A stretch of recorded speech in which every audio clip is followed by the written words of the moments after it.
ស្ដីបាទសួស្ដី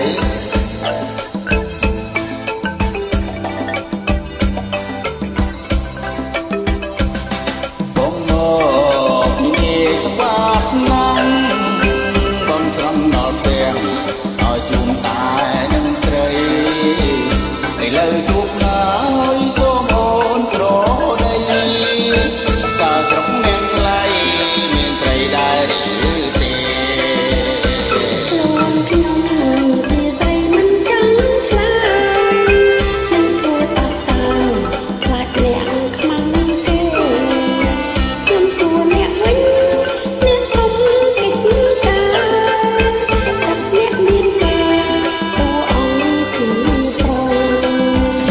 កូនមីងហើយជាតិជាស្រីក៏បីបងមើលមិនសូវខំមុំបងពេញជ័យ